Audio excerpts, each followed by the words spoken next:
Full disclosure, when the rankings came out and I saw where they had Miami, I was prepared to come on and completely throw in the towel.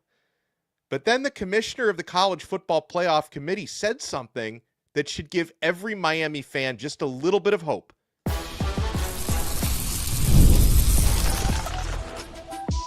You are Locked On Canes, your daily podcast on the Miami Hurricanes, part of the Locked On Podcast Network, your team every day.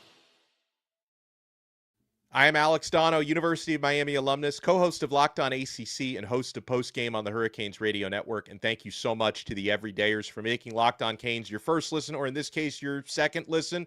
We're available free wherever you get your podcasts. We're on YouTube. We're part of the now #1 Locked On Podcast Network, your team every day. Today's episode is brought to you by Gametime. Download the Gametime app, create an account, and use code LOCKEDONCollege for $20 off your first purchase.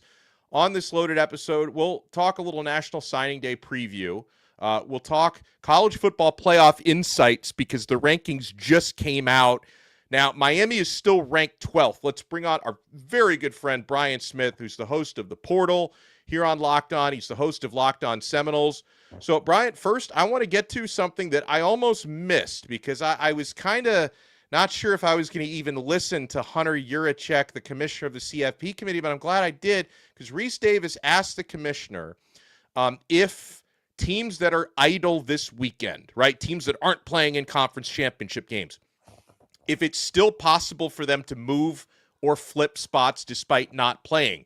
And the direct context of the question was Miami and Notre Dame.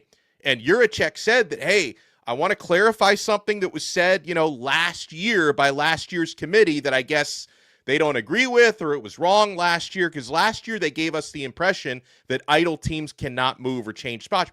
Yurachek says they can. And when he was pressed about it, can Miami still potentially get in front of Notre Dame?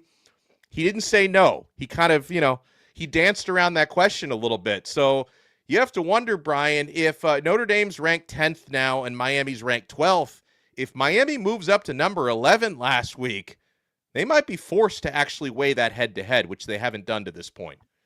I'm curious what they'll do with that, but two things with it. Number one, why in the world would Idle not be able to move last year? Because the records of other teams, that doesn't make any sense. Secondly, we're going to find out a lot of things that I don't think it's really Notre Dame that needs to be the one, and they need to be big Bulldog fans. Miami fans need to be Georgia fans. Yeah. I'll be shocked. No offense to them, but BYU is not beating Texas Tech. No. I know that a lot of BYU fans have been very vocal on X and all that, and they're a nice team. They don't have the players that Tech does up in the trenches, beginning and end. It's not even close. Yeah. And that's why they were annihilated by Tech the first time they played. And now your coach is fooling around with maybe going to Penn State all week. That's not what you need going up to the Texas Tech game. So BYU is going to be out. I think they'll be definitively out. No offense. Yeah. And the Alabama game, I think, is the other key. I don't think they're going to bump Miami above Notre Dame, like that, dislike that, or they'd have done it already. That's my opinion. But yeah, that's fair. Although, what's funny, though? Like, another one, and I've talked about this a lot on Locked On Canes, Heather Dinich, the ESPN reporter who's really in with the committee. She gets direct information from the committee. She actually said on their coverage today what I said, that you have to wonder if Miami and Notre Dame are only separated by one spot next week, then would they flip? And it's weird because Dinich has been saying for the last month that, Miami's not ever jumping in front of Notre Dame. It's impossible. Notre Dame is better, period, the committee thinks. Suddenly she changed her tune. And, and again, like I know people get angry at Heather Dinich when I always say, don't shoot the messenger. Like she reports on what the committee tells her. And if she's now saying that, makes me wonder. Yeah, she's only the person that's in front of the microphone. Don't be mad at Heather. She's the mediator. With that being stated, I still kind of agree. How many people have seen this play out in different kinds of circumstances with polls, just in general, not just this one? Once somebody's mind's made up, humans are pretty stubborn. Like it or did, that's just the way that is. But they did move Alabama ahead of Notre Dame this week. They played the Iron Bowl. They didn't play great, but they won. No. They moved them up. So it shows they will do that stuff. Yeah. I guess the post that you put up on X is now most prevalent. The one about Duke is the one that bothers me. The ACC is so bad. You can't have 5 lost teams in your, I know it's not all conference games. I understand. You can't have 5 lost teams in your championship game, and the playoff committee cannot in any way, shape, or form allow, even if they are a P4 champion, no 5 lost team in the playoff. All vote aye. Okay. Just come on. Yeah, you can't. No. Duke should not be ahead of BYU or Notre Dame or anybody else at the end of this. They're not a top 20 team. No, they're not. So, well, and on that note, you see JMU moves into the top 25. So we've got now multiple G5 teams who are ranked and Duke is not. So the message is loud and clear, Brian, that if Duke and if obviously if Virginia wins the ACC championship, which is not a guarantee because those teams are not that far away from each other. Virginia is favored by 3.5 points. If Virginia wins, they're obviously in as the ACC champ. But if Duke wins, because people always get this wrong, they say, hey, the ACC's guaranteed a bid. They're not. No, it's not. The auto bids go to the 5 highest ranked conference champions. And if there are 2 G5 champions that are ranked higher than the ACC champ, the ACC doesn't get an auto bid. And right now, I see multiple G5 teams that are ranked and Duke isn't. So that tells me Duke is not going to get into the college football playoff if they win. So that's significant. I want to go back to something you were saying about Bama. So Bama and Notre Dame flip-flop despite them both winning. Now, Bama won the Iron Bowl, but not like Auburn's a great team or anything. Notre Dame beat Stanford. So I guess that's the reason the committee gave for flip-flopping those spots, right? Better than Stanford. Right. Yeah. So, but I'm also thinking though, and a lot of people have said this, that with Bama moving up, despite Notre Dame not losing, are they setting it up so even if Bama loses to Georgia, that Bama doesn't drop out? Like, are they giving Bama a more cushy position for that reason? Look, there are a lot of pressure points here. I mean, if Georgia goes out and wins 31-0, the committee that'd be different. But what are the odds of that really happening? I mean, Georgia just scored what? No, it's going to be close against Tech. Yeah. I mean, it's probably going to be 21-17 or something like that would be my guess. They both have good defenses. But if somehow, a couple of scoop and scores happen, if Ty Simpson gets hurt, God, hopefully not. Yeah. Those are opportunities. But you do bring up a point. If they're 10th and they get beat by double digits, it's pretty easy to drop them out. The SEC wouldn't be happy. Bama's a big brand. I'm just going to go ahead and say it. I'm not a conspiracy guy, but the advertisers will be angry. There's no nice way to say that. Yes. There are certain brands they won in that playoff because it makes them more money. It's just true. Yeah. Bama is definitely one of those.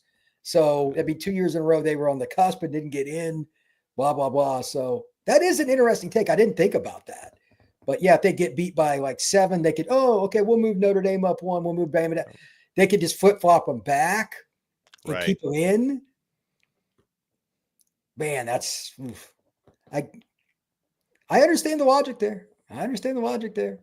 But so to sum this up from a Miami point of view, unfortunately for Miami, they're still number 12. And you got to be, if you're not winning your conference, which Miami cannot do because 7-5 Duke is playing in the ACC championship game. If you're not winning your conference, you got to be in the top 10. Otherwise, the auto bids knock you out. So Miami is in a position to be knocked out by the auto bids. The only things that can change this weekend and help Miami, a Texas Tech dominant win against BYU likely would bring Miami up to number 11, right? And then you have to wonder if Bama were to get destroyed by Georgia, could they drop behind Miami? That could help Miami get in if Bama and BYU both lose, or the Heather Dinich scenario, and she might have just thrown this out there to make sure Miami fans watch the show next week, right? This might be a made-for-TV thing, but she did hint that it's not impossible that Miami could still move in front of Notre Dame if they're only separated by 1 spot. They'd finally be in that comparative pool. So Miami's still at number 12. When we come back here, as we're joined by the recruiting overlord, I want to talk about a couple of players that Miami is still after to add to their class tomorrow on National Signing. I feel like this, because National Signing Day's usually been in late December, right, Brian? Like closer to Christmas. I feel like this one's really sneaking up on us. Well, they right? changed it to the very first Wednesday, and it just makes Yeah. everything so clouded because we just had the last game of the season and we got championship Yeah. weekend coming. It's not exactly ideal. This one is sneaking up on us. Miami's got 29 currently in their class. They're trying to add 1 to 2 more. We'll give you the latest on Karsten Busch, a 4-star linebacker, and Amari Latimer, a 4-star running back. You want to keep it locked right here. We got the recruiting overlord, and we're only getting started on this brand new episode of Locked On Canes. Guys, the holidays always feel a little easier when you already know the perfect gift. And Omaha Steaks makes it almost too simple.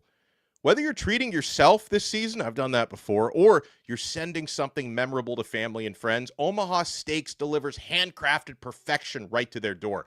And this week is the best time to jump in because their cyber sale is here and the deals are huge.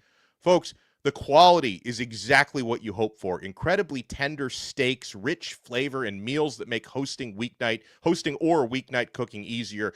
And I got to love the variety, guys. Like, it's not just steaks, by the way. It's steaks, it's burgers, it's comfort meals, sides, desserts. It's one of those gifts that truly fits anyone. Save big on unforgettable gifts with Omaha Steaks. Visit omahasteaks.com for 50% off site-wide and an extra 20% off select favorites during their cyber sale. And for an additional $35 off, use promo code COLLEGE at checkout. That's omahasteaks.com, promo code COLLEGE. Terms apply. See site for full details. Guys, we're also proudly brought to you by Gametime.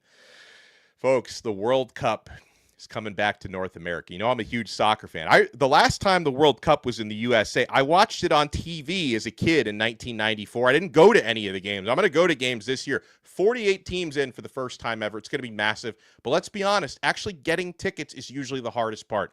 That's why the Gametime app is clutch, finally giving fans a real advantage when it comes to snagging seats.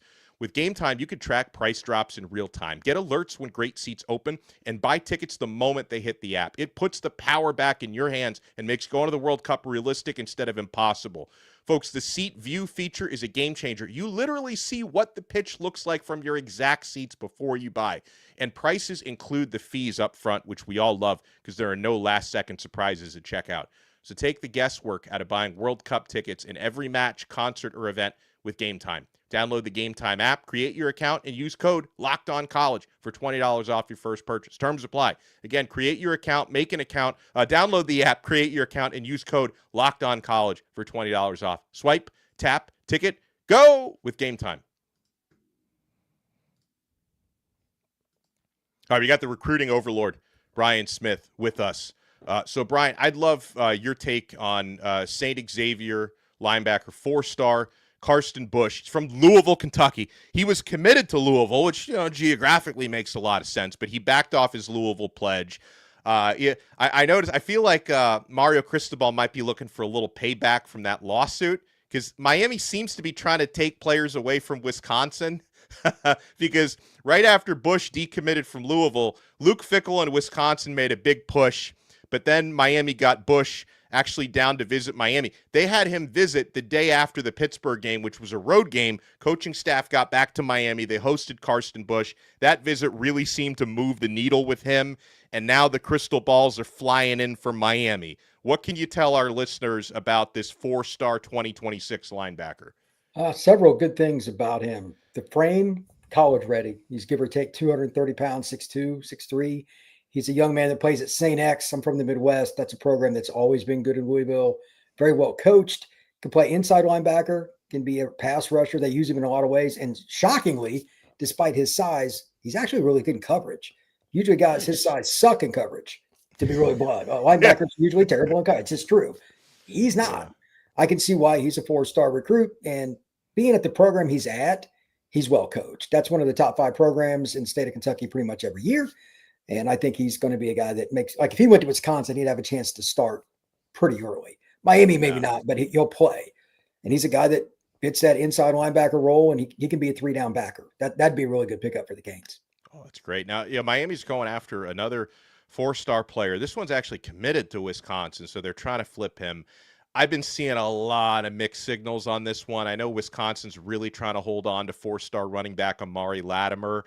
Miami's had some momentum the last couple weeks. Obviously, Wisconsin has made it a priority to keep this player in their class, but What should fans know about Amari Latimer? And if Miami is able to steal him away from Wisconsin, how could a player like that complement a guy like Javion Mallory, who Miami's got committed? Latimer is a kid I saw last year. I went to a game to scout somebody else, and I'm like, who is that? There were about 10 different P4 players on the field, and he was the best player out there. He's a young man that has got power, he's got size, he's got speed. He's an NFL running back.